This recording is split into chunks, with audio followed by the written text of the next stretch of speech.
So listen, I'm not from that world, and y'all know I'm a person of action. And we are moving forward fast across the state and across party lines to prove to a dysfunctional Washington that there is a better way forward.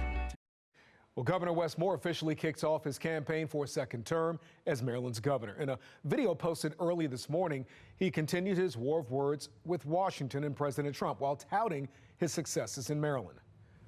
Good evening, and thank you for joining us. I'm Kai Jackson. And I'm Mary Bubala. We have team coverage following this governor's announcement. Fox 45's Rebecca Pryor with a closer look at those opposing the governor's re-election bid. Jessica Babb breaks down the ongoing energy crisis around Maryland and the governor's policies. But first, we turn to Mackenzie Frost, who pressed the governor today about his budget and fiscal responsibility. Governor Wes Moore officially kicks off his campaign for a second term, suppressing swirling rumors about a potential White House bid for now.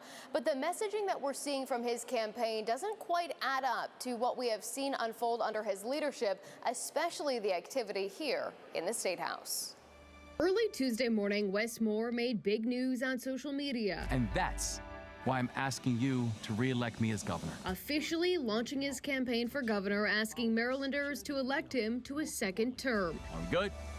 Good. Let's get back to work. Hey, everybody. And telling reporters I am incredibly excited to go back in front of the people of Maryland. his record proves he's the right person for the job. We've actually brought fiscal discipline. We've stopped the out-of-control spending that was taking place in the state of Maryland, where now we've gone 3 straight years of actually decreasing the size of the general fund. But that platform leaves out some details. When you talk to people around the state of Maryland, the biggest thing that they talk about is they say that you and Democrats in the State House have raised their taxes, and they point to the more than $1 billion tax and fee increases that went into effect this last year. So how do you really look at them and say that you are bringing fiscal discipline outside of the general fund when they also know that tax and fee increases have gone up under your leadership? Well, I think the biggest thing that we continue to hear from people is a measure of appreciation that we have given the middle class a tax cut, that we have actually given veterans a tax cut.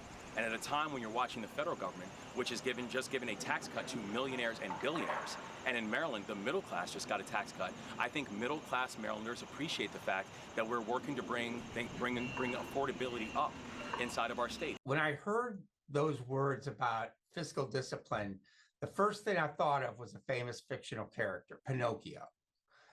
This just doesn't jive with what the reality is. Political analyst John Dede says people in Maryland know the reality they have been living with, regardless of what Governor Moore says right now. There's been a huge amount of fee increases that have really offset the tax cut that was given, which wasn't as big as a lot of people think. The governor also points to the budget's bottom line, arguing he's turned a deficit into a surplus. But when he first came into office, Moore wrote in this letter, the state was in a fortunate financial position. While money was moved around this year and some programs did see cuts, Dede notes it's a constitutional requirement to pass a balanced budget. And next year brings more uncertainty. The long-term structural deficit issue is not fixed in any way. And the way they did some things was basically on the back of Marylanders with a lot of fee increases. So I think that his comment about that is kind of dangerous in a way because next year's session could change a lot of things. The governor's announcement comes amid speculation he's setting his sights down the road on a bigger, perhaps Oval Office. While Moore maintains he's not running for president in 2028 and seeking a second term is his sole goal now. I am very clear and I'm laser focused on making sure that the people of our state are going to be okay, and I'm excited to be their governor for this next term. Dede says the messaging from the governor about a dysfunctional Washington, public safety, and the economy is one that can easily be flipped for another race. Take that ad he ran this morning, make a couple minor changes, and that can be the start of a presidential campaign ad. Everybody finds a way to leave the door open. Whether the door is cracked for a future presidential race remains to be seen. But for now, Wes Moore is heading down the campaign trail, asking Marylanders to line up behind him for another term as governor. It's shaping up to be a crowded Republican primary, and if former Governor Larry Hogan does decide to jump in, experts say not only would that bring even more attention, but also potentially even more money to this race. In Annapolis, Mackenzie Frost, Fox 45 News.